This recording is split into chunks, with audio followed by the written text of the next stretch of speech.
If you can't find a good shot, you should look for the good shot. C'est un jeu. Un jeu.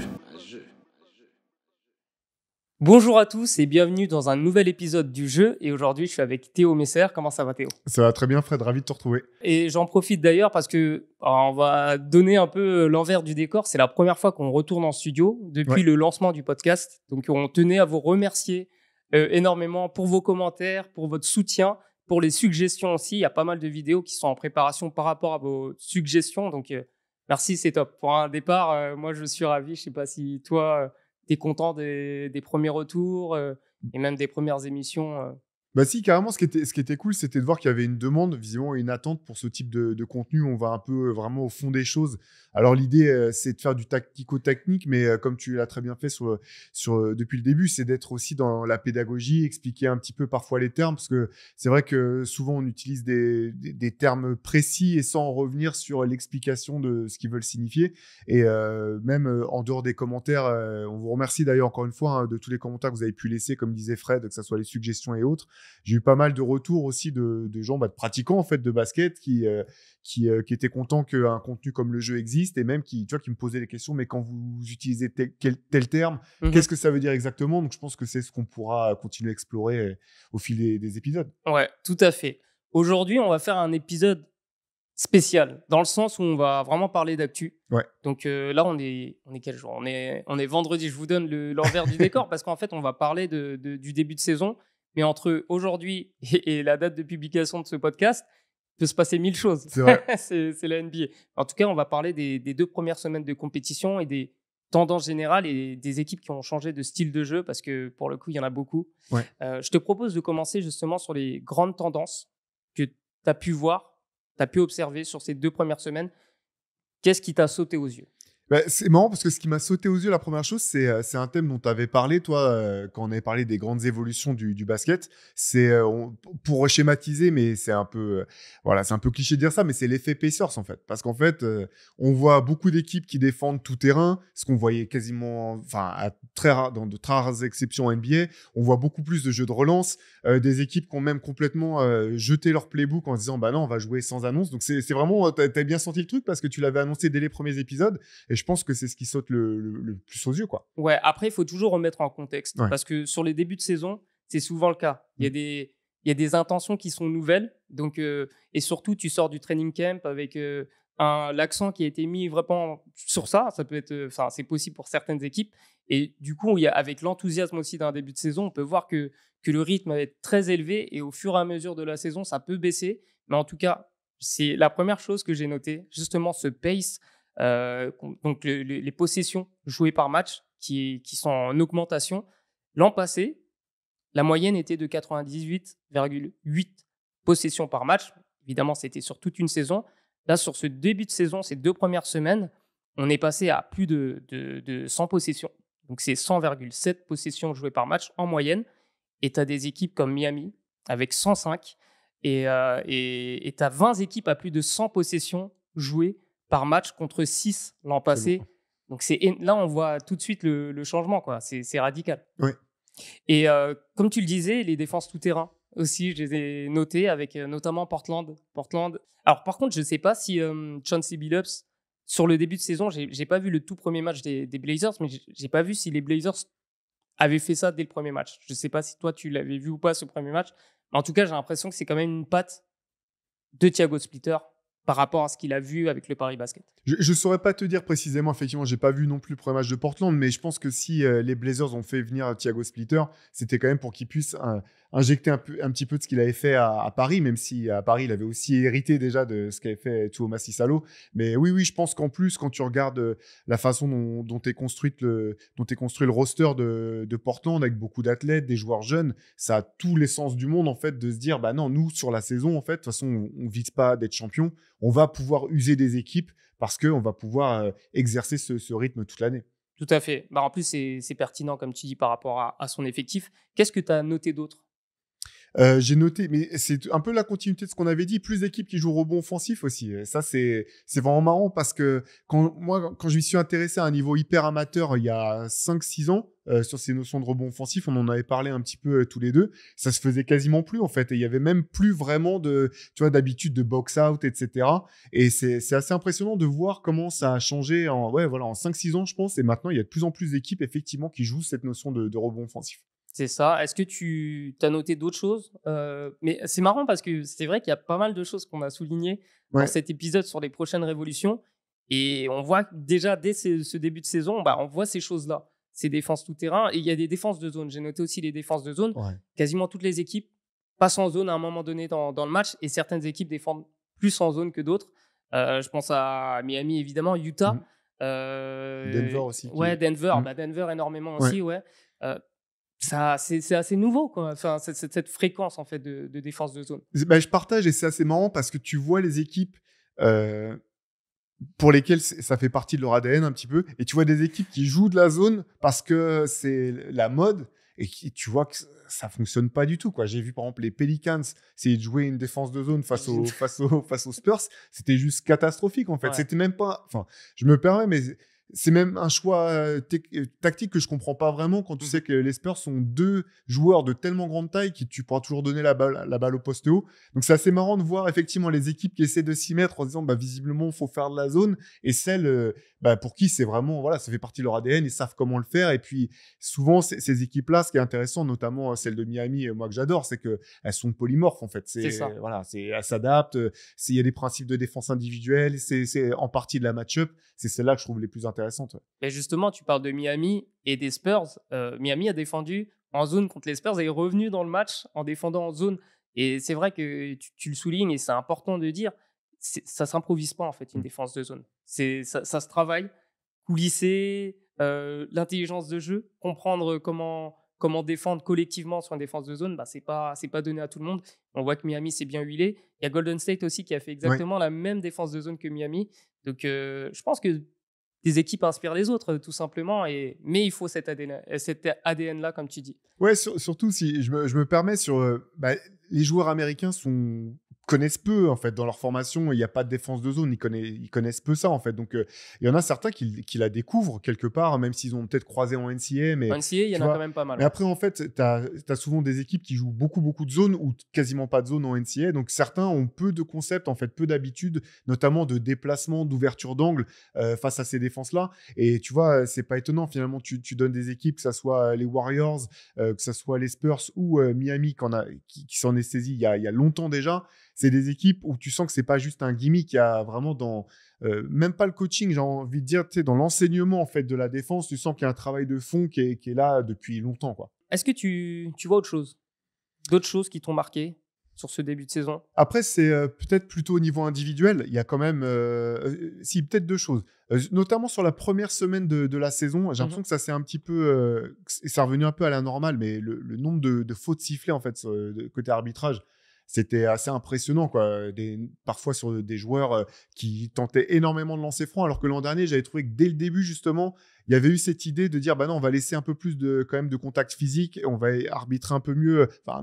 On va laisser le bénéfice du doute à la défense dans les situations qui sont pas claires. J'ai eu l'impression que là, sur la première semaine, en tout cas, il y avait un retour en arrière. J'ai l'impression que depuis, ça s'est un petit peu calmé, j'ai envie de dire. Je sais pas si toi, tu avais noté ça aussi. Moi, j'ai noté que les écrans en mouvement étaient sifflés, énormément sifflés sur ce début de saison, et aussi les marchés. Alors je sais qu'il y a cette fameuse image de Giannis Antetokounmpo contre les Knicks où il fait 5 pas où c'est pas sifflé, mais globalement les marchés de départ sont sifflés et beaucoup plus qu'avant, de ce que j'ai vu. Donc oui, je trouve que l'arbitrage laisse moins de choses passer sur ce début de saison. Après il y a toujours des erreurs, erreurs énormes, mais il y a une consigne clairement à ce niveau-là. Tu parlais des rebonds tout à l'heure. Moi, j'ai noté qu'il y avait quand même beaucoup de tall ball. Enfin, tall ball dans le sens avec retour à des 5 avec 2 grands, mais 2 grands classiques, on va dire. Poste 4 plutôt à l'ancienne, pas forcément shooter. La tendance de Houston, Utah aussi joue avec énormément de grands. Malheureusement, Walker Kessler s'est blessé. Mais c'était vraiment intéressant ce que Utah a proposé avec justement un 5 très grand à part Keyonte George, quoi. Oui, puis on sent, c'est marrant que certaines équipes, je pense que c'est un petit peu, enfin, pour le coup, Houston a marqué les esprits un peu, je pense, l'an dernier en alignant ces deux grands en playoff et puis en dominant à ce point-là au rebond offensif. Et tu sens que certaines équipes se sont équipées en fonction de ça aussi. Tu vois, je vois par exemple Denver qui a pris Jonas Valanciunas. Je pense que dans un coin de leur tête, c'est de se dire aussi, bah, si on croise Houston, nous aussi on pourra jouer avec deux grands et nous aussi on pourra poser beaucoup de problèmes. Et tu retrouves un petit peu cette tendance effectivement où certaines équipes ont fait, où les Spurs qui ont signé Luke Cornett. Tu vois, il y a cette idée de pouvoir s'équiper en grand. Ouais. Mais c'est bien que tu le dises parce que c'est surtout une tendance qu'on retrouve chez les équipes de l'Ouest. Ouais. Et justement, peut-être en anticipant ces match-ups contre Houston, parce que il y a Utah, il y a OKC qui joue avec deux grands, il y a les Mavs aussi. Il y a toutes ces équipes-là voilà, qui pensent peut-être déjà, qui se projettent déjà sur ces confrontations en playoff. J'ai noté aussi beaucoup de porteurs de balles de grande taille. Par exemple, à Atlanta, j'ai vu que même quand Trae Young était encore là, parce que malheureusement, il s'est encore blessé, Jalen Johnson était souvent porteur de balle principal.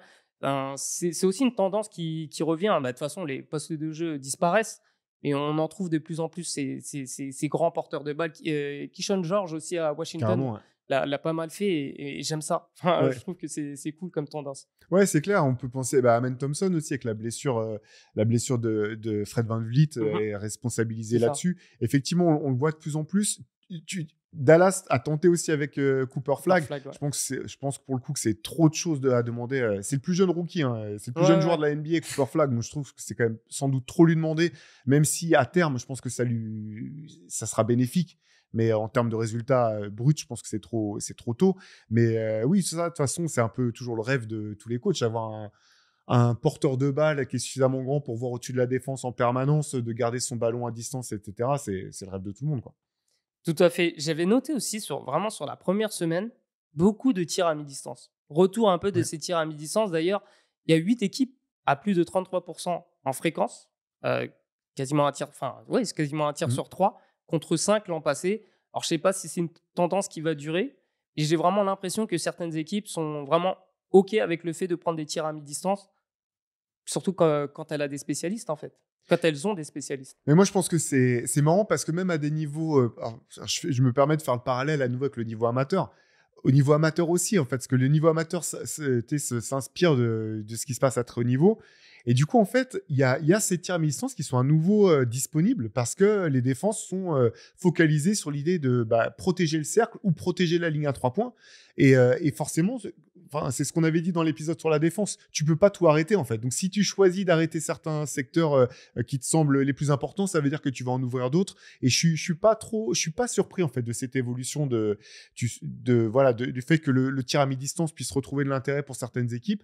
D'autant plus qu'on sait qu'en play-off, il reprend encore beaucoup d'importance et que les joueurs qui sont élites là-dedans, je pense à Kawhi Leonard avant, je pense à Shai Gilgeous-Alexander, et ben finalement, ils deviennent presque inarrêtables quand ils sont capables de reprendre ces tirs-là en play-off. Donc ça, je suis pas étonné et c'est aussi pour ça que, tu sais, il y a plein de, alors, je veux dire des anciens, mais pas forcément, mais des gens qui pensent qu'il y a trop de tirs à 3 points, qui sont fatigués par ça, qui voudraient même qu'on abolisse la ligne à 3 points. Je pense que le jeu, il trouve toujours le moyen de se rééquilibrer à un moment. C'est pour ça que j'ai jamais été inquiété non plus par ce qu'on pourrait appeler une dérive par moment quand tu regardes les équipes faibles. Tu sais, des mauvaises équipes qui surutilisent le tir à 3 points.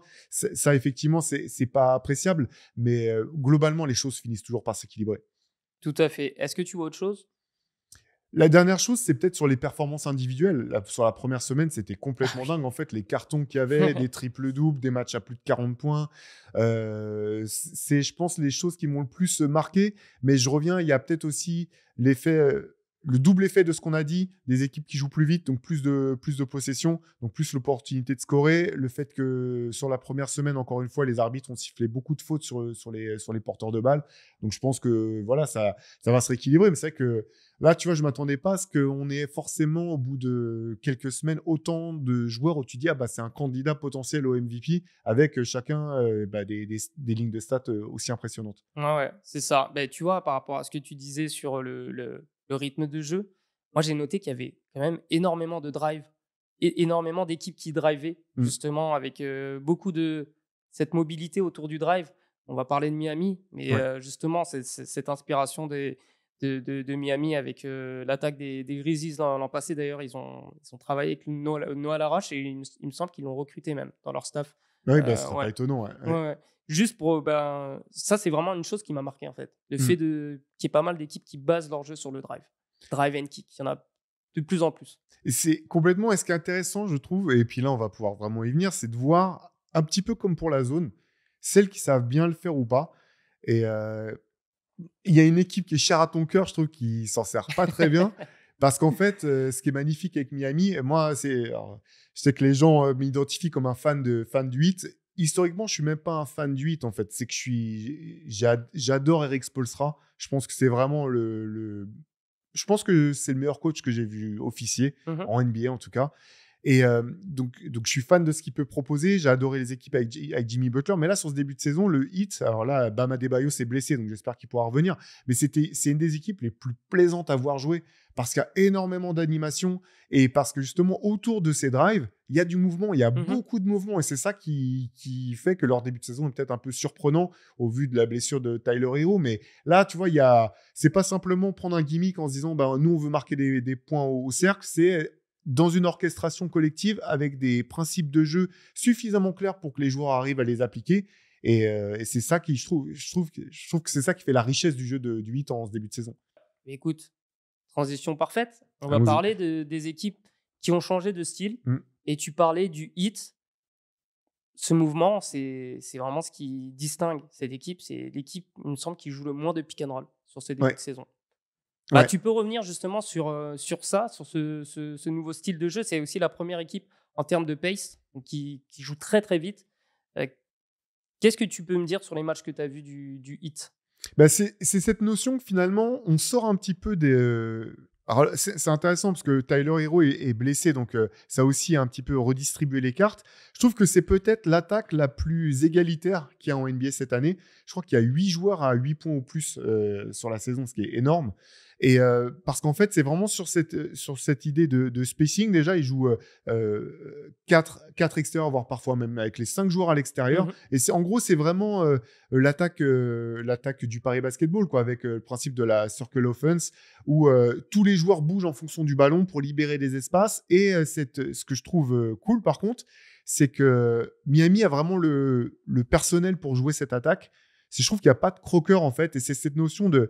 Si tu pénètres et que tu peux aller au cercle, va au cercle. Mais si t'as fait venir à l'aide, c'est que quelqu'un est démarqué, donne-lui la balle et toi, tu vas retrouver la balle à un moment. Et je trouve qu'il y a une circulation de ballon et un mouvement de joueurs en permanence que je trouve hyper plaisant et qui rappelle beaucoup le basket européen, en fait. Oui, tout à fait. Après, tu sais, j'en parlais, j'ai fait un tweet dessus parce que on loue le Noah Laroche pour ce qu'il a mis en place, la circle offense, cette mobilité sur drive.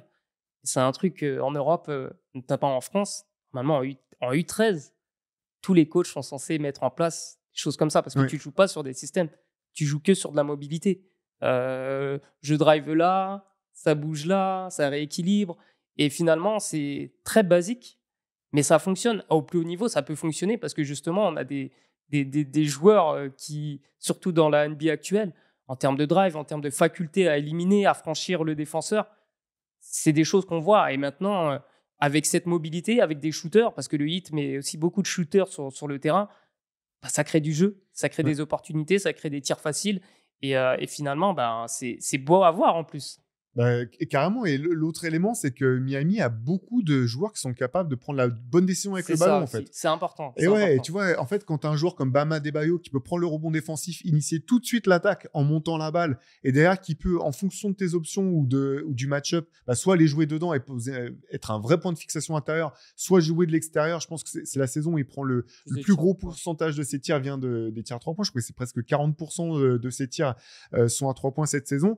Et ça t'ouvre tout le jeu. Et quand tu vois les progrès que Kelly Ware a fait aussi au tir à 3 points, ça fait que tu te retrouves avec une équipe qui est extrêmement difficile à défendre parce que tu peux pas simplement tu vois, dans ton scouting report, te dire voilà, ils vont jouer ces 3 options-là, c'est leurs 3 options principales, parce qu'au bout d'un moment, en fait, si c'est un bon soir, Rémi Raquez, c'est lui qui va initier le jeu et qui va être à la fois initiateur et finisseur. Il est d'ailleurs excellent sur ce début de saison. Et ça fait plaisir. Mais oui, et ça change tout. Le seul joueur qui est un peu en dessous, c'est peut-être Jovic.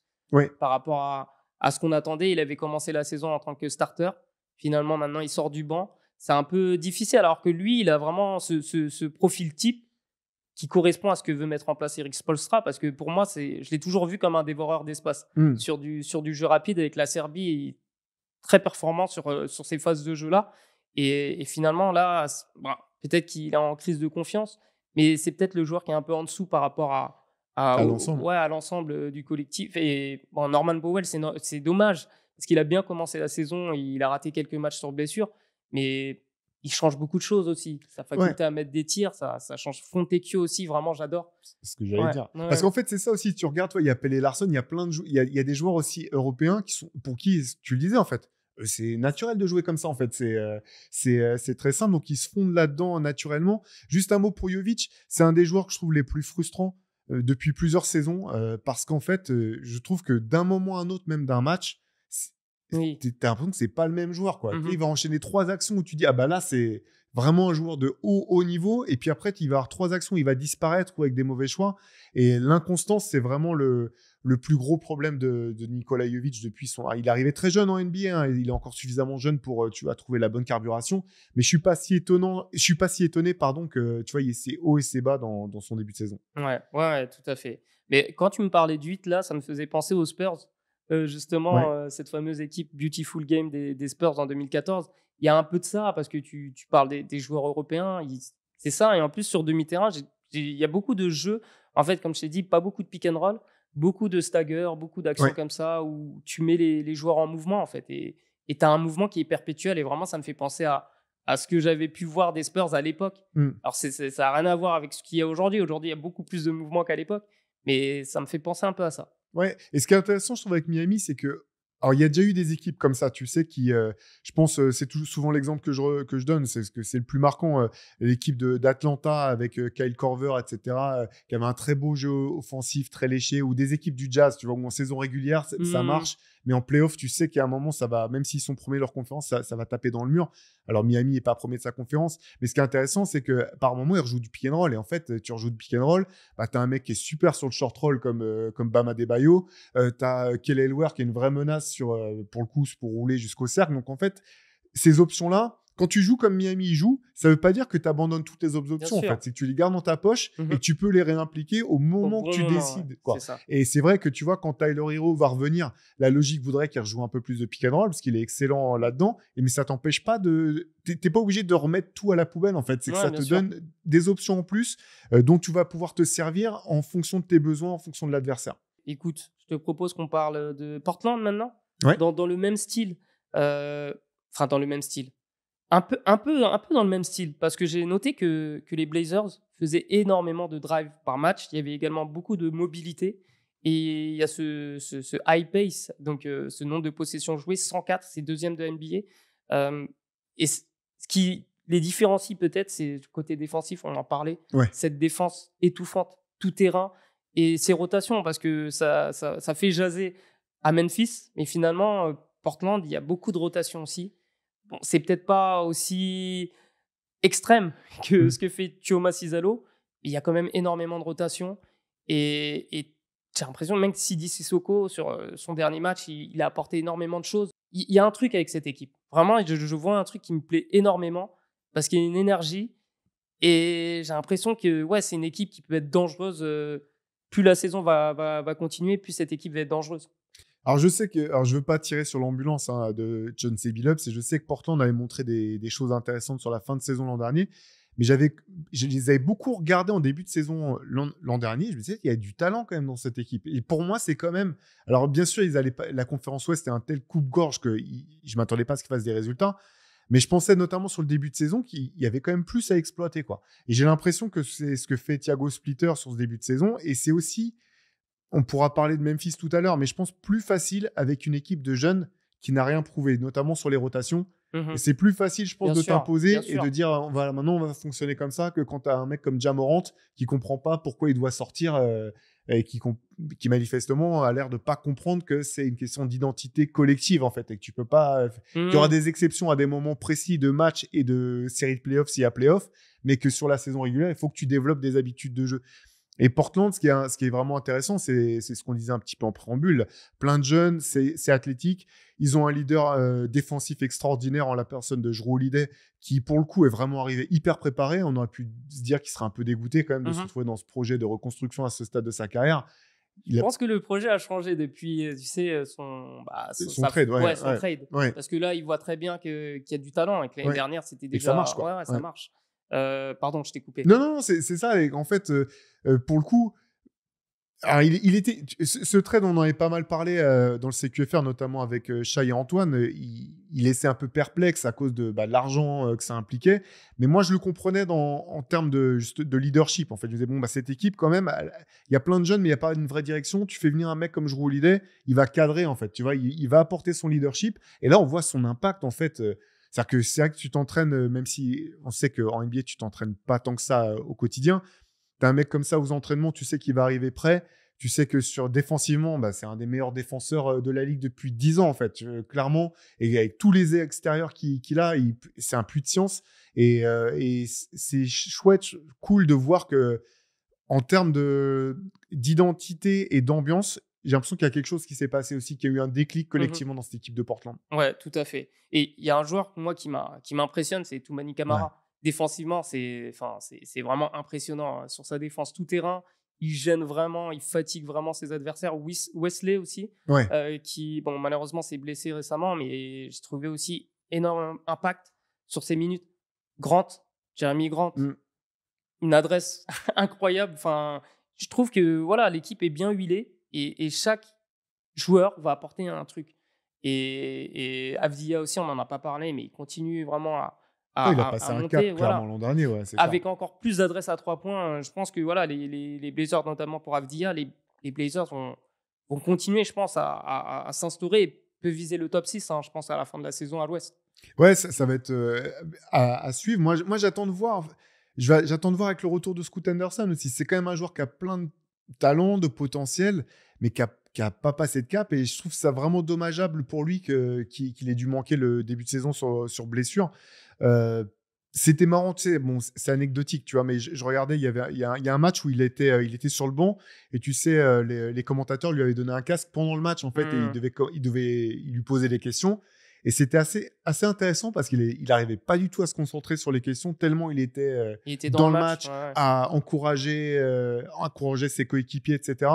Et alors, ça peut paraître un peu anodin, mais j'ai trouvé que c'était assez parlant quand même sur la personnalité du gars et ce qui vraiment le passionne, quoi. Ouais, et on n'a même pas noté, mais Damian Lillard est là aussi. Ouais. Et ça, je pense que ça joue vraiment. Tu as ces jeunes-là qui sont encadrés par des vets qui ont... Jrue Holiday, il a gagné un titre. Damian Lillard, il a gagné un titre olympique, mais il est allé loin aussi en play-off. Donc, ce mélange-là me plaît énormément. Moi, j'ai noté, justement, je parlais des drives. Ces drives-là, ils arrivent souvent par des écrans entre petits où tu vas faire des ghost screens, tu vas créer de la confusion et c'est des choses qui marchent bien. Je l'ai noté aussi pour les Bulls. D'ailleurs, je te propose qu'on fasse la transition directe sur les Bulls. J'ai fait une vidéo d'ailleurs sur le sujet où j'expliquais que finalement, Billy Donovan, déjà sur la saison dernière, il avait trouvé peut-être le petit secret. Tu vois, je parlais d'avantage concurrentiel.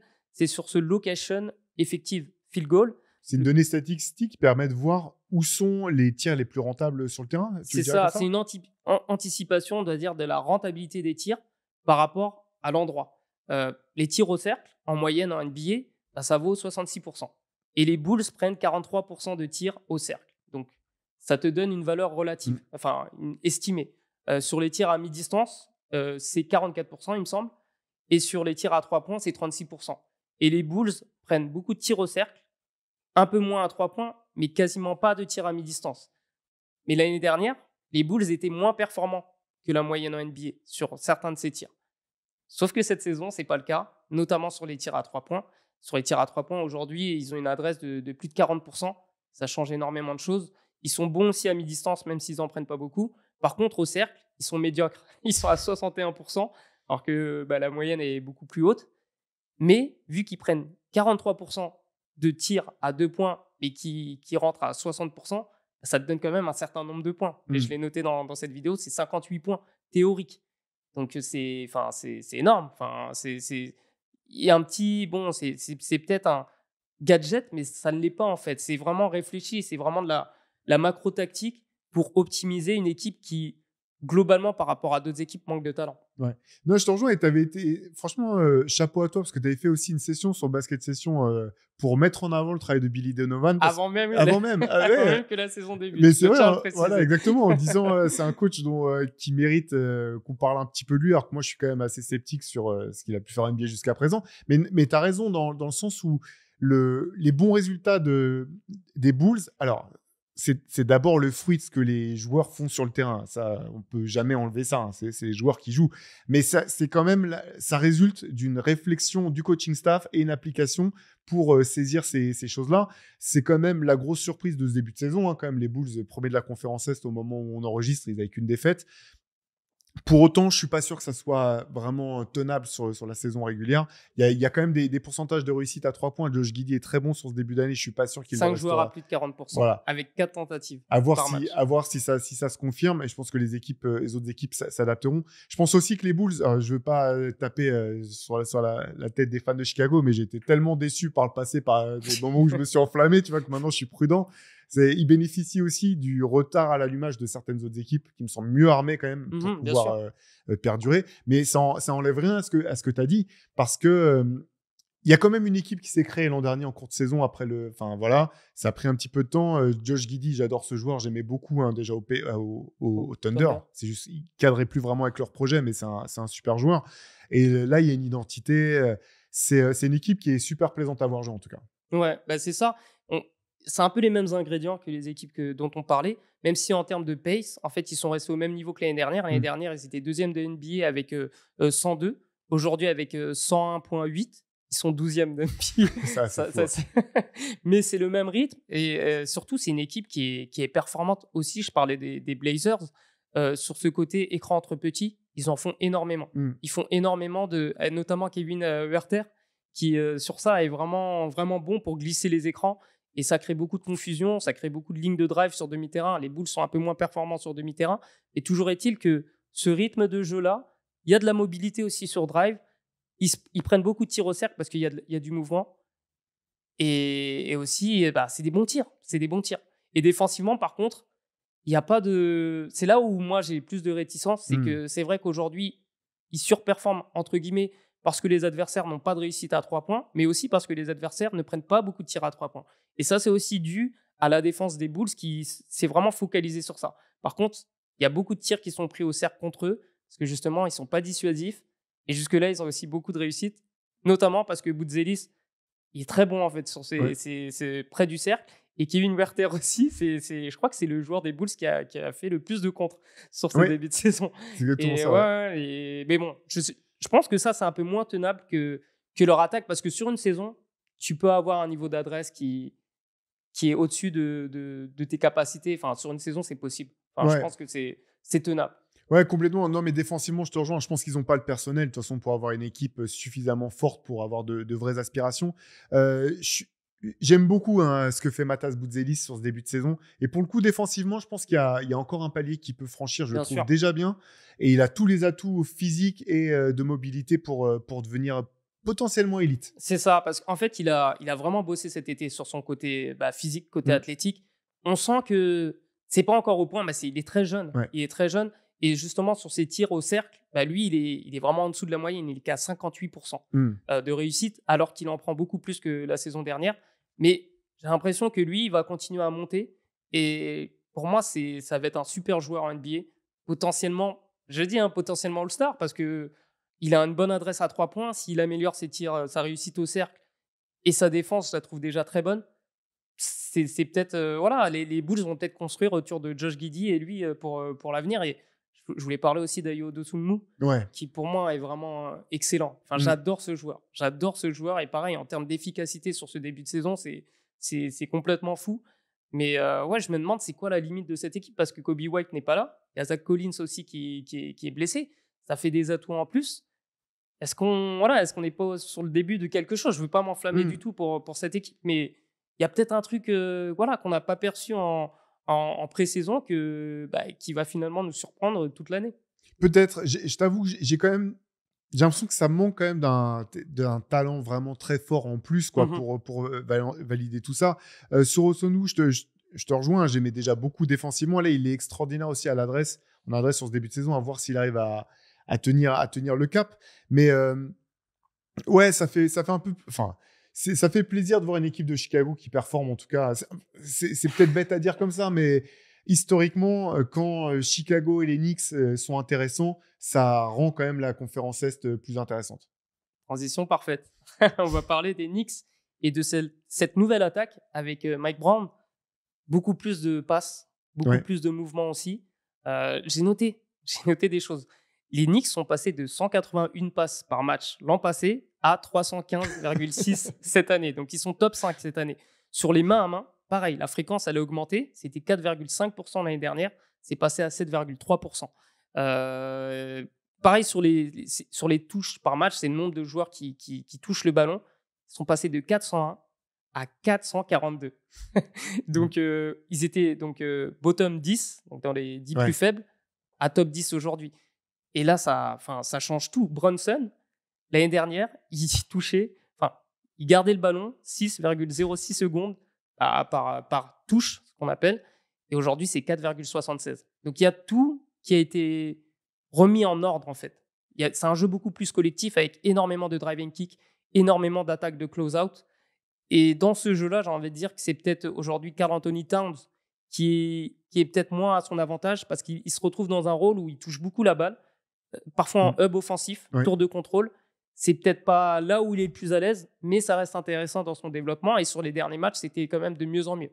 Ouais, c'est un petit processus. Effectivement, il avait même dit avant le début de la saison, là, qu'on lui pose la question de savoir à la sortie du training camp comment il se sentait dans cette nouvelle attaque, il disait qu'il savait pas quoi. Tu vois, il a été hyper honnête.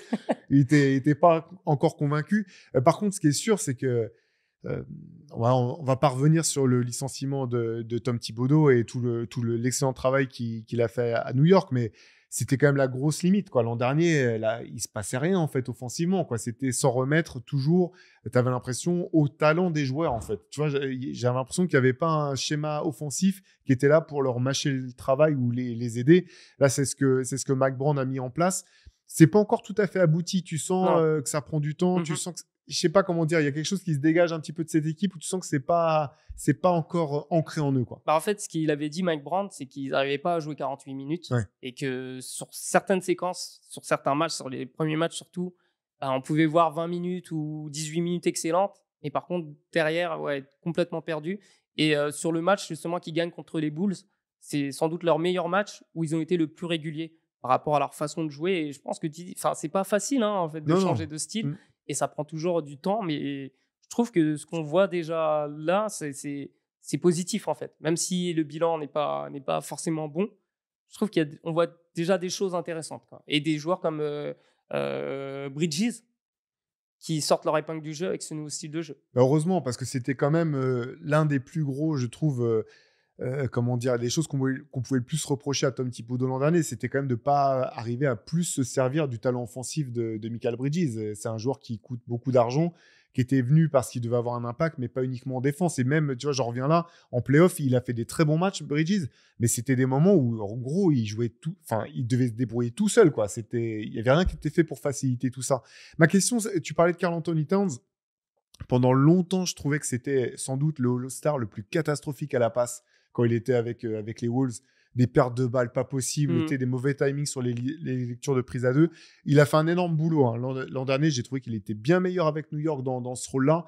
À voir quand même dans quelle mesure tu peux continuer à parier sur le fait que ça soit par moment ton hub offensif. Alors, c'est marrant parce que c'est vraiment un joueur qui m'insupportait avec Minnesota et que j'ai quand même, je trouve, beaucoup plus intéressant depuis qu'il arrive à New York. Et c'est un joueur qui fait les efforts, je trouve. Tu vois, en termes de tempérament, il essaie de s'appliquer, de comprendre ce qu'on lui demande. Donc, c'est pas impossible qu'il passe un nouveau cap. Par contre, voilà, tu sais que ça sera jamais. Enfin, personne n'est Nikola Jokic, personne n'est, tu vois, ou un Boris Diaw ou ce genre de joueur-là. Mais il y a du mieux. C'est intéressant de parier là-dessus. J'attends de voir ce que ça va donner. Je pense pas que ce soit le but, de toute façon, de transformer en Jokic, mais c'est plus intéressant d'avoir du mouvement autour de Towns, autour de Brunson. Brunson qui continue à jouer ses pics. Hein. C'est pas, tout n'a pas changé du tout. C'est juste que c'est un peu plus varié Mm. et il lâche le ballon un peu plus souvent. Je voulais qu'on parle aussi des Sixers avant de parler New York, de... juste un truc, Ouais. je comprends pas ce qui se passe avec Gershon Yabusele. C'est pas sur du technico-tactique, mais Je pense que défensivement, c'est peut-être c'est là où je le trouve vraiment. Enfin, il n'a pas beaucoup joué pour le coup, et défensivement, c'est là où je le trouve peut-être un peu en dessous par rapport aux autres joueurs qui jouent à sa place. Ouais. Donc, c'est peut-être pour ça. Possible, ouais. Faudrait poser la question directement à Mike Brown, même si il ferait de la langue de bois comme il tout dirait qu'il est entraîneur. super. Voilà. Les Sixers, ça a un peu changé. Pas tant que ça, parce que quand il y a Joel Embiid, c'est pas le même jeu, mais justement, est-ce que c'est pas un frein pour cette équipe? Parce que j'ai l'impression qu'il y a une équipe avec les jeunes et une équipe quand entre guillemets, les briscards vont revenir, Embiid, Paul George. Et ça m'inquiète pour les Sixers parce que après, bon, sur les oppositions, sur le début de saison, ils ont été bien lotis, les Sixers. Mais toujours est-il que Maxey et Edgecombe, ça fonctionne bien parce qu'on est sur deux profils, surtout avec la façon de jouer de Nick Nurse, avec ce qu'on appelle les cuff series. Cuff series, c'est en fait les deux ailiers qui vont monter la balle. Et ils vont jouer sur soit des mains à main, haut sur le terrain. C'est ça, c'est des mains à main haut sur le terrain pour qu'ils prennent de la vitesse. Et ça marche bien avec Maxey, ça marche bien avec Edgecombe, parce que c'est des joueurs qui sont parfaits pour ce style. Mais avec Embiid, on l'a vu sur le match contre Chicago, ça joue du poste, ça joue plus lent. Le ballon est plus arrêté. Et c'est peut-être pas ce qu'il faut pour cette équipe, en fait. De toute façon, ce que je trouve encourageant pour les Sixers, c'est que tu sens que, voilà, de toute façon, tout est sur la timeline de Tyrese Maxey, en fait. Parce que je pense qu'il y a eu quand même ils ont réalisé que le rêve d'être champion NBA avec Joel Embiid, Paul George, ça se produira pas. Je veux pas faire le briseur de grille, de rêve, mais je vois pas comment c'est possible. C'est impossible. Ils seront pas là, ils seront blessés ou ça marchera pas. Moi, j'y crois plus. Et donc, en fait, c'est intéressant de se dire, bon, bah voilà, on n'est plus en train de se dire, il va falloir qu'on voit comment on va les réintégrer. On va jouer avec nos jeunes. C'est l'avenir. On va leur donner beaucoup de répétitions. D'ailleurs, la limite, c'est peut-être quand même le temps de jeu de Maxey et de Vijay Edgecombe. C'est monstrueux sur la saison. Est-ce qu'ils pourront tenir? Enfin, c'est quand même aussi un risque à prendre. Ce qui était pas inintéressant, c'est dommage, j'ai oublié le match en question, mais il y a une fin de match où justement ça se joue avec. Il y a un pick and roll entre Vijay Edgecombe et Joel Embiid. En face, ça change. Et au lieu de donner la balle donc Edgecombe donne la balle à Embiid en s'attendant à ce qu'il joue. Et finalement, non, Embiid ressort la balle à Edgecombe. Enfin, Joel Embiid qui se retrouve je reprécise, à être face à un défenseur plus petit. Et Edgecombe qui se retrouver face à un plus grand qui peut prendre de vitesse. Et finalement, Embiid a ressorti la balle volontairement pour que ce soit Edgecombe qui joue. Donc ça, c'est quand même plutôt un signe intéressant de se dire si Joel Embiid a l'intelligence de comprendre que si malgré tout, il veut que cette équipe des Sixers soit dangereuse, eh ben, il va falloir qu'il s'adapte en partie et qu'il choisisse ses moments pour vraiment être efficace. Ça serait le scénario idéal pour Philadelphie. Après, j'ai bien peur que quand Embiid se sentira vraiment mieux physiquement, il va retourner sur ce qu'on a vu sur la fin de match contre Chicago, où finalement sur les deux derniers cartons, je crois qu'il est à 2 sur 10.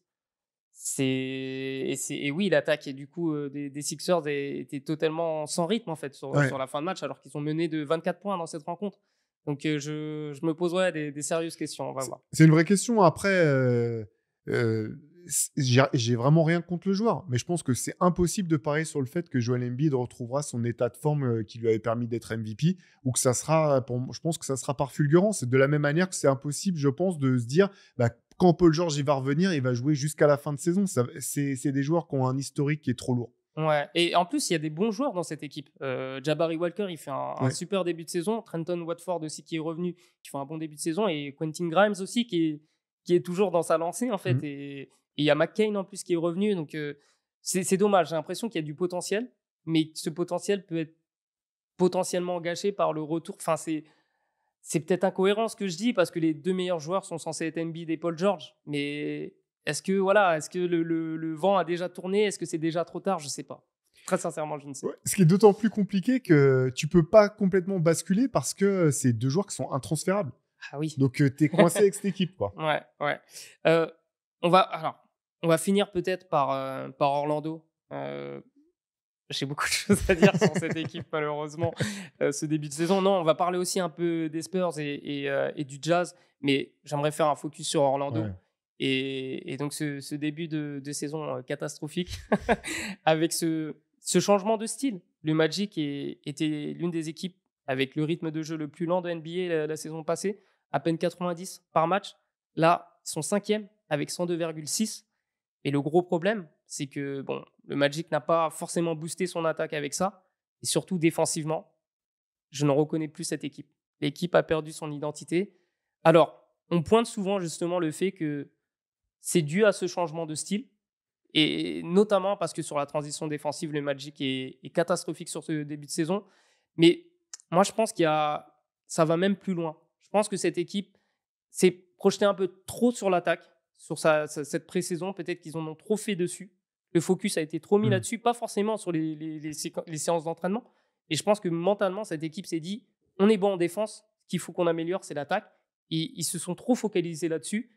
Ils ont oublié les fondamentaux. Ce qui faisait la force du Magic, c'était la défense. Et tu sais, j'écoutais un podcast justement avant de venir avec Jordan Sperber, qui est un spécialiste de NCAA et qui disait justement que la corrélation sur le pace, sur le rythme du jeu, il se voyait beaucoup plus en défense. Et c'était plus évident en défense. Et j'ai l'impression que le Magic, l'année dernière, jouait à un rythme lent, était une très bonne défense. Je pense qu'il y avait cette corrélation-là. Avec cette équipe, je pense que c'est vrai. Je pense qu'il y a ce côté où tu joues plus vite, mais est-ce qu'en attaque, tu as ce qu'il faut en fait pour jouer plus vite? Parce qu'on a vu Franz Wagner aujourd'hui, Paolo Banchero, ils sont dans le top 10, il me semble, des joueurs qui marquent le plus de points sur contre-attaque. Mais le truc, c'est que ce que tu as gagné en attaque, en théorie, en plus, tu ne le gagnes pas forcément parce que ton offensive rating, il est encore moyen, voire mauvais. En défense, tu as perdu tous tes bénéfices. Ouais, je te rejoins, mais tu vois, je pense quand même que le problème du Magic, c'est que l'attaque est pas assez bonne, en fait. Et que si ils progressaient en attaque, leur problème défensif serait un petit peu régulé parce que déjà, tu pourrais repartir après un panier. Quand tu as marqué un panier, il y a le temps de la remise en jeu, tu peux te replacer, revenir un petit peu sur des basiques, tu vois, qui étaient les tiens. Vas-y, je te... Non, mais parce que ce qui est drôle, c'est que je parlais des Bulls et de la location effective field goal. Le Magic est 2e sur ces débuts de saison. Donc, ils prennent énormément de tirs au cercle et un peu moins de tirs à 3 points, mais beaucoup plus par rapport à ce qu'ils faisaient l'an passé. Mais le Magic est catastrophique sur la réussite au cercle. Et ça crée beaucoup de contre-attaque, en fait. Parce que ce n'est pas des joueurs qui sont disciplinés. Paolo Banchero, quand il n'a pas le coup de sifflet, il s'arrête. Franz Wagner, il a tendance aussi à s'arrêter. Et en fait, c'est sur ça que le Magic souffre énormément, justement, et je suis d'accord avec toi, à quel point l'attaque fait mal à cette défense. Ouais, parce qu'elle franchement, c'est hyper prévisible. L'attaque d'Orlando. Alors, je vais commencer par dire ça. Jamal Mosley a fait un super travail pour reconstruire cette équipe, lui donner une identité. J'ai absolument rien contre Jamal Mosley. L'an dernier en playoff, c'était criant. Le Magic n'avait pas une attaque qui était à la hauteur de son talent et de son potentiel. Je demande jamais à ce qu'un entraîneur soit renvoyé. Hein, c'est jamais mon positionnement. Mais je disais, il faut qu'il y ait un coordinateur offensif qui vienne aider cette équipe, quitte à ce que Jamal Mosley reste le leader parce qu'il est apprécié par ses joueurs. Il y a des efforts qui ont été faits, mais quand vraiment, c'était hyper criant parce que j'ai enchaîné un match du Heat avec un match d'Orlando, en fait. Et en fait, il y a cette idée, sur le spacing, c'est la même idée, en fait. Mais il n'y a pas de mouvement, en fait. Chaque drive, tu sais que c'est une équipe qui est quand même qui devrait avoir plus de facilité à marquer sur la Wagner, Banchero, c'est des joueurs qui sont plus attirés par la pénétration ou le jeu à l'intérieur de la ligne à 3 points qu'à l'extérieur de la ligne à 3 points. Mais ce qui se passe, en fait, c'est quand un joueur joue 100 contre 1, les 4 autres sont statiques, en fait. Il se passe absolument rien. T'as pas beaucoup d'écran à l'opposé du ballon. T'as pas beaucoup de ce qu'on appelle les deuxièmes coupes où la balle vient d'un côté et puis il y a une deuxième coupe qui va venir en profitant que les défensifs sont un petit peu monopolisés. T'as rien de tout ça. C'est, je trouve, trop pauvre en fait pour que Orlando puisse s'en sortir offensivement. Et c'était justement l'une des forces du Magic quand il était pas bon. C'était qu'il marquait énormément de points sur des coupes avec Franz Wagner, avec Jalen Suggs. Là, tu as perdu ce côté-là. Et en plus, il y a un nouveau coordinateur offensif. Alors, je ne sais pas si on peut l'appeler comme ça, mais Joe Prunty est venu. Et il était aux Hawks, il me semble, avant. Et en fait, il y a des nouvelles choses qu'on voit. Par exemple, les Iverson Cut, ce fameux démarquage d'une aile vers l'autre. Et c'est Paolo Banchero qui souvent les joue. Et ça, je ne comprends pas, en fait. Je ne comprends pas parce que ça apporte pas grand-chose. Le truc, allez, il y a quand même des choses qui me plaisent. Quand Paolo Banchero est porteur de balle, tu as Desmond Bane qui va lui poser des écrans. Et ça marche bien. Jusque-là, ça marche bien. Justement, sur le dernier match, le Magic a eu un bon passage dans le troisième quart-temps, notamment sur ces pick and roll entre Paolo Banchero et Desmond Bane. Donc, il y a des choses à creuser, mais ce que je disais aussi, l'arrivée de Bane n'allait pas tout résoudre, parce que le problème, c'est que Paolo Banchero n'est pas un bon joueur off-ball. Donc, sans ballon, lui, il n'a pas ses trucs de coupe. Franz Wagner est un bon joueur sans ballon, mais le problème, c'est que c'est le joueur le plus performant aujourd'hui en tant que porteur de balle du Magic. Et je pense que là, on se retrouve avec des profils qui ne matchent pas ensemble. Et Desmond Bane, malheureusement, il fait un début de saison catastrophique. Il n'est pas mis en valeur aussi. Il n'est pas mis en valeur. Et moi, je ne voulais pas le voir en troisième lame. Et finalement, c'est une troisième lame, alors que tu devrais plus le mettre, en fait, dans une situation où soit c'est le porteur de balle principal, soit c'est le porteur de balle secondaire, mais pas en troisième lame comme ça, parce qu'il y a trop de lacunes, en fait. C'est une équipe qui perd toujours autant de ballons. Desmond Bane en perd aussi beaucoup, mais il y a trop de profils à compromis, parce qu'il y a Anthony Black qui joue beaucoup, mais Anthony Black, il perd encore énormément de ballons. Il progresse quand même en attaque. Au tir, ça progresse un peu. En défense, c'est globalement bien. Mais en fait, il y a trop de joueurs à compromis. C'est pas excellent. Enfin, il n'y a pas de...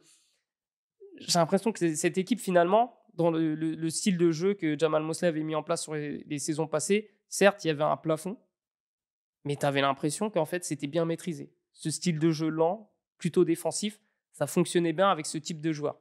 Avec ce nouveau style, tu peux pas, c'est pas miraculeux. Tu peux pas prendre des shooters en disant ça va améliorer l'attaque et la défense. Non, tu perds forcément, et là, tu as perdu en défense, en fait.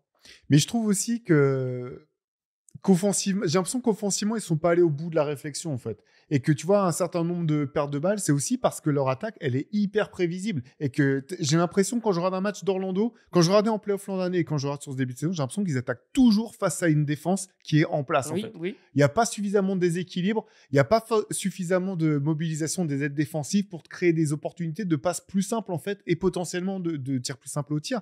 Et j'en reviens à Jamal Mosley, j'ai absolument rien contre lui, mais je me demande quand même si... J'ai l'impression que cette équipe, déjà, au bout du compte, a commencé à coûter cher, et il y a trop quand même de talent pour que tu puisses pas en tirer plus. Et je me demande pour le coup s'il n'y a pas besoin d'une autre vision. Alors en fait, le truc, c'est un contexte qu'il ne connaît pas, Jamal Mosley. Il est arrivé dans une équipe à développer, en développement. Il a fait du très bon travail, mais il y avait déjà des lacunes sur l'attaque, sur la manière de mettre Paolo Banchero en mouvement. On le voit quasiment pas. C'est souvent une attaque de mismatch. Moi, je pense que c'est cohérent. C'est pas un problème. Si tu as des bons joueurs pour faire ça. Le problème, c'est que Paolo Banchero n'est pas un bon joueur d'isolation. Aujourd'hui, ses statistiques ne montrent pas qu'il est un joueur élite à ce niveau-là. Pareil pour Franz. J'adore Franz Wagner, mais pour l'instant, il a un certain plafond. Je ne dis pas qu'il ne peut pas le dépasser. Je dis que pour l'instant, c'est limité. Et c'est pour ça que l'été dernier, quand Bane est venu, moi, j'avais fait cette session sur maintenant, il faut faire all-in pour attirer Kevin Durant. Et aujourd'hui, avoir un scoreur professionnel dans une équipe, ça change tout. Je suis d'accord, mais en fait, c'est marrant parce que c'est la question un peu de l'œuf ou de la poule, quoi, tu vois. Parce que c'est pareil, je pense que Wagner et Banchero seraient plus efficaces s'il y avait plus de mouvements autour d'eux quand ils ont la balle, en fait, tu vois, et de dangers potentiels. Et moi, j'en reviens sur franchement, cette attaque d'Orlando, elle est tellement stagnante en permanence que. Mais ils font partie du problème, Théo, je pense. Parce que justement, ces deux porteurs de balle, surtout Banchero, qui justement gèlent un peu le ballon. Ça va pas vite, en fait. Ils prennent pas des décisions rapides. Ça, c'est vrai. Je te rejoins là-dessus. Ouais, mais pardon, je t'ai coupé. Non, pas du tout. Non, mais t'as raison. C'était juste dans cette idée. Mais comme tu dis, j'ai l'impression qu'il n'y a pas de situation parfaite avec cet effectif et qu'il va falloir faire des choix forts. Cet effectif défensif était bon, mais tu avais un plafond qui était peut-être demi-finale de conférence max.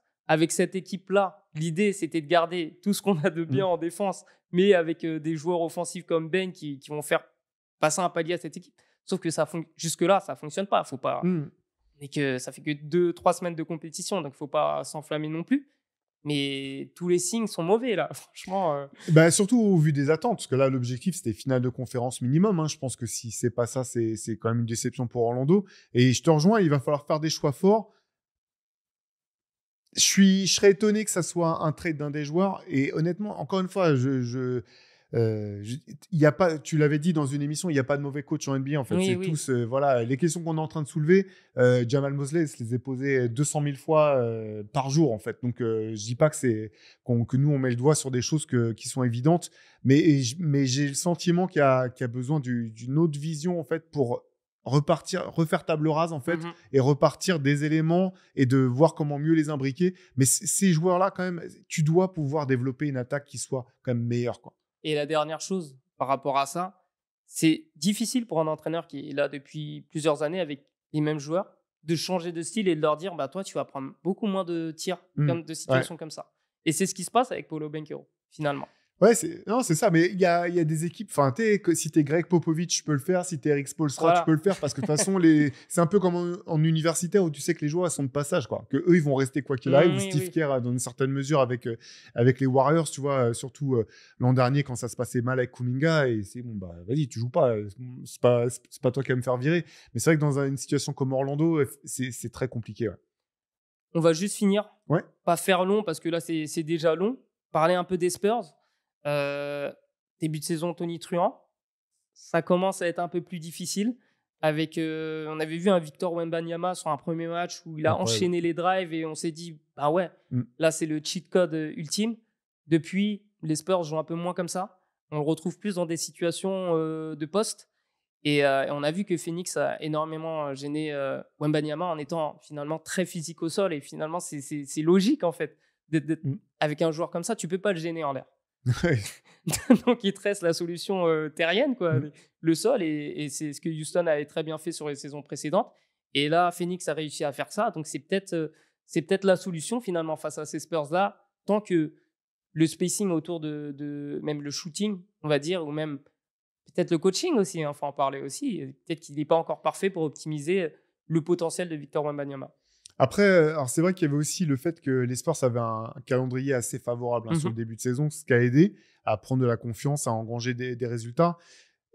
Moi, j'attends quand même de voir avec le retour de De'Aaron Fox, avec l'équipe au complet, en fait, pour juger, parce qu'il y a tout un tas de situations qui peuvent être débloquées par du pick and roll De'Aaron Fox, Victor Wembanyama, quand tu les rajoutes, ces petits moments, ça pèse lourd au bout d'un moment.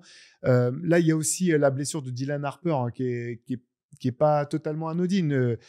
Autant Stephen Castle fait un début de saison extraordinaire, autant à la création, si t'as pas De'Aaron Fox et qu'en plus t'as pas Dylan Harper, tu te retrouves un petit peu démuni, quoi, quelque part. Par contre, ce qui est sûr, c'est que les équipes ont commencé à s'adapter à ce que San Antonio a montré depuis le début de saison. Mais ce qui est fou, en fait, avec moi, ce qui continue de me faire vraiment halluciner quand je vois Victor Wembanyama, c'est que tu as le sentiment d'être face à une espèce d'ordinateur qui met en place des choses, en retire des enseignements et derrière applique. Tu vois, c'est-à-dire que l'an dernier, tout le monde disait il prend trop de tirs à 3 points, qu'est-ce que c'est, tu vois. Là, début de saison, il en prend beaucoup, beaucoup moins. Et donc, j'ai l'impression qu'il est en permanence en train de regarder ça. Donc, je suis pas inquiet, moi, pour San Antonio. Je pense qu'il y a quand même que le meilleur est à venir une fois qu'ils auront leur roster au complet, une fois que le tri aura été fait un petit peu dans tout ça. Après, voilà, c'est sûr que les équipes vont s'adapter, mais j'ai l'impression quand même que quand un franchise player comme Victor Wembanyama qui a tellement de capacités diverses, les Spurs pourront aussi s'adapter derrière, j'ai l'impression. Ouais. Mais moi, c'est plus dans son utilisation que parfois ça me frustre. Parce que je trouve qu'il est meilleur quand il est face au panier.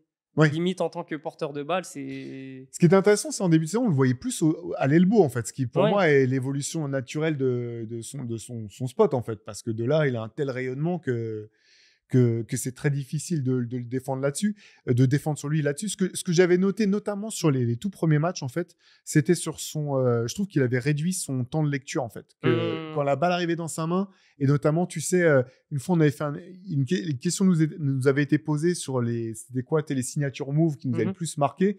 Et moi, l'un que j'avais noté, c'était Shaquille O'Neal, quand il faisait, genre, balle au poste, il ressortait la balle et le reposte, en fait. Et derrière, où il ressortait la balle, il enfonçait son joueur sous le cercle et tu pouvais rien faire là-dessus. Et sur le début de saison, j'ai trouvé que Victor avait été très bon là-dessus sur le fait de recevoir la balle, vite voir s'il pouvait exploiter ou pas la situation, ressortir la balle pour faire des trucs tout simples comme du passe et va, et profiter de son envergure pour recevoir le ballon plus proche du cercle.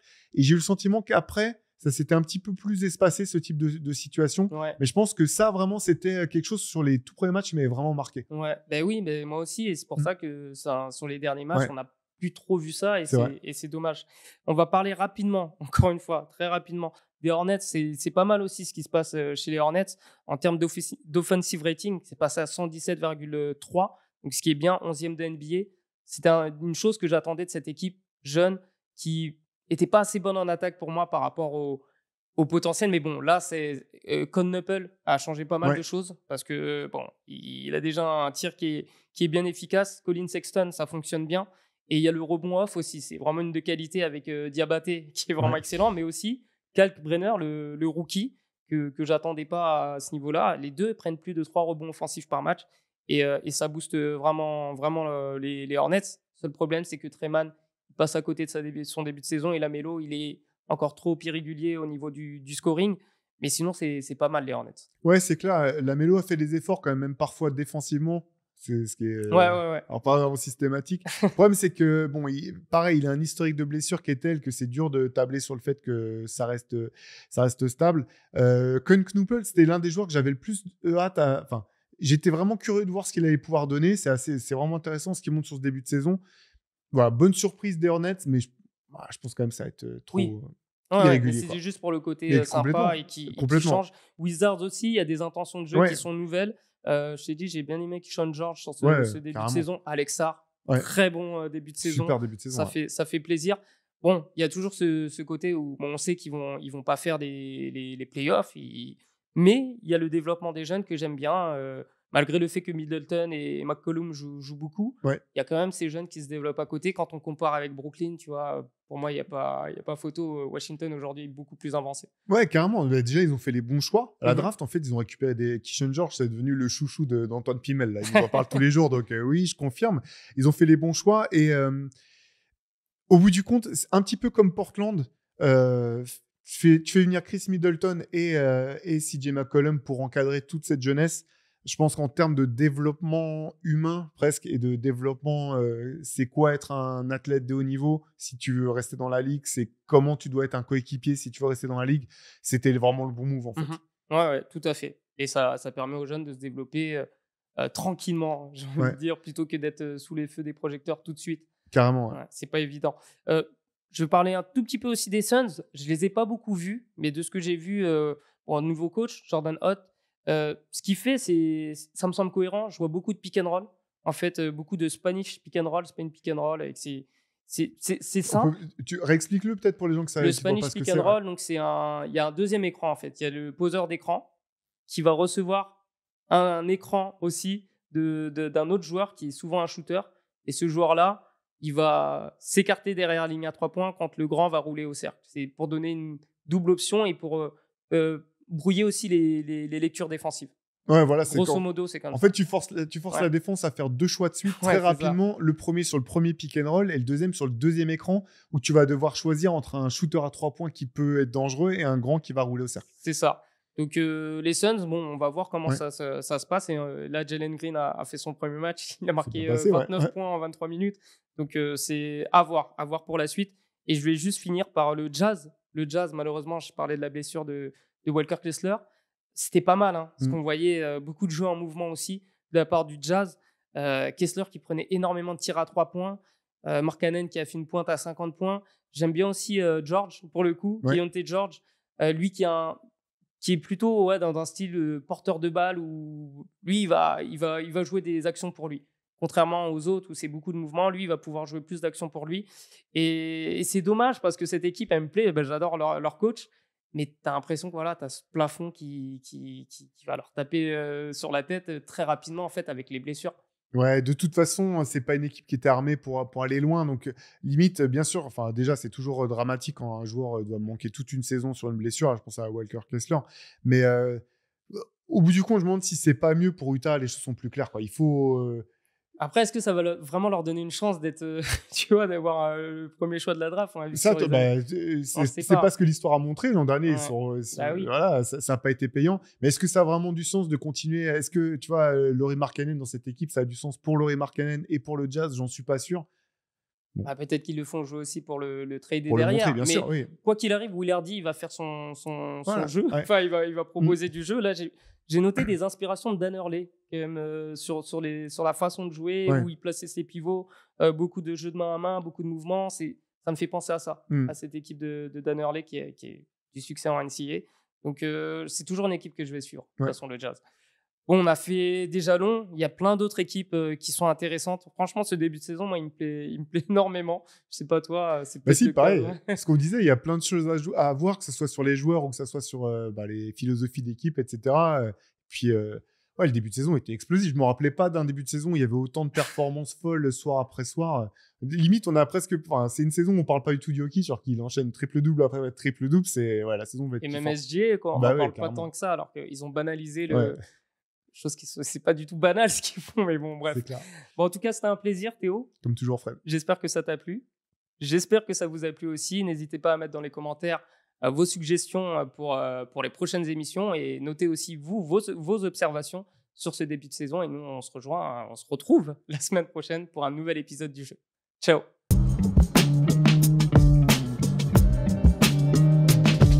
Reverse.